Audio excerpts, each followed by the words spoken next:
Where did the book boxes come from? How did the legends start? And how in the world did a man in California get his hands on a book box?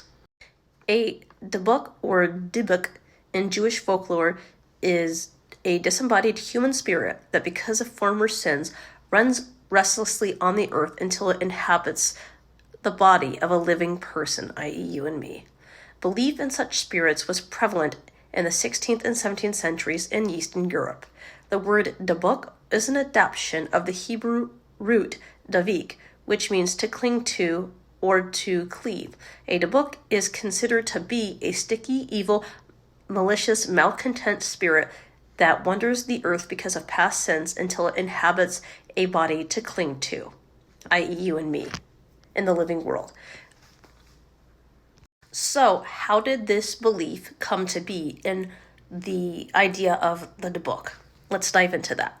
Supposedly, individuals suffering from nervous or mental disorders were taken to a miracle-working rabbi who alone was believed to or could have the powers of God to expel these entities from them, i.e. the rite of an exorcism.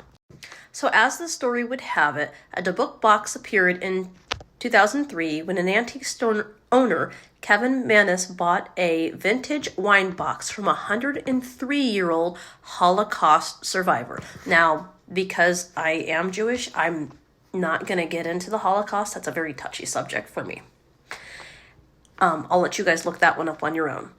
On eBay, after a strange string of unexplained hauntings, and reoccurring nightmares, bruises, and smells of pneumonia, the box found its way back onto eBay and landed into the hands of a man named Jason Haxton.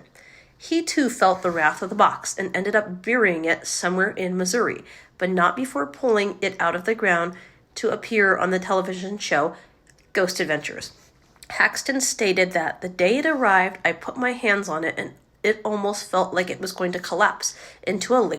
I felt like a knife was coming into my gut. I was paralyzed in pain, and when I go to bed, I have terrible dreams of a hag that seems to come with the box. Haxton said he first heard about the box from one of his colleagues' roommates had it listed for sale. After a string of terrifying events, the box is said to have come from an Oregon estate sale of a Holocaust survivor. The person who bought the box at the estate sale was told that the box was always shut and set in a place that was out of reach. It was never ever to be opened.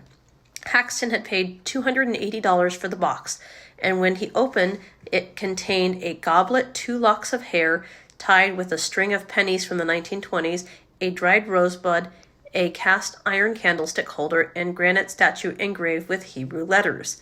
Haxton said that he didn't believe the stories associated with the box and didn't have any worries about it.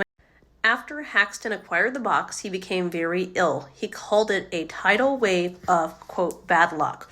Haxton stated that all of his issues vanished when he followed the rabbi's advice to place the cabinet in a gold-lined wooden container to negate whatever entity was inside. He now keeps the cabinet inside a military-grade case, which is buried. Thousands of folks, these people are crazy, have offered to buy the box for any price, but Haxton states it's unethical for him to sell the box. Haxton states that he isn't worried by the box's resurfacing. He believes that the book's unfinished business is finished. In fact, Haxton now believes that the book's energy has reversed so much so that he calls it his personal fountain of youth and states that vitals are better now than when he was 40. He attributes his enhanced feeling to the haunted heirloom.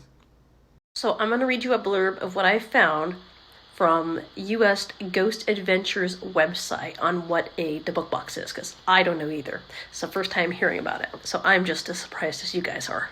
From Jewish folklore to an eBay purchase that left a man a tidal wave of bad luck, book boxes or wine cabinets claim to be haunted by a book. What is a book? A malicious demon said to hold power to invade and possess a living person. Authentic book boxes will usually come with some sort of backstory and certified documents such as papers signed by a rabbi that state under all circumstances, do not open the box. So, what exactly is a Divit box? Let's get into it. There's also another story saying that Post Malone went to the Zach Baggins Museum, where this box is supposedly presently located, and I guess touched the Divit box, and he had a car crash, two fans blew out on a plane, and some other kind of accident.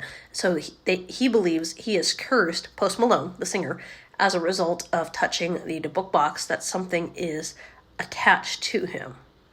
What do you all think? Let me know in the comments.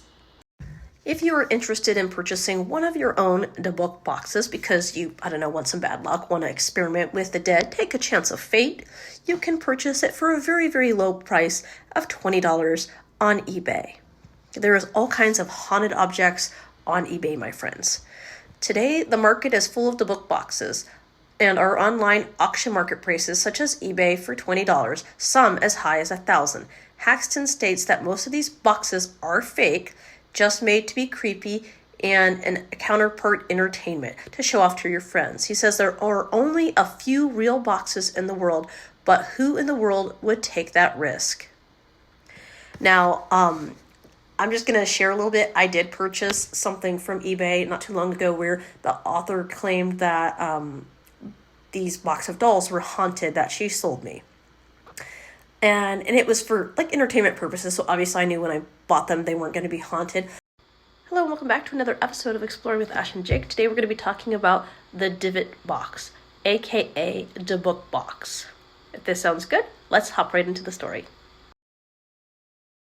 Do you believe you can be cursed by everyday objects? One such man in this story that we're going to dive into believes that he was cursed by the Divit box.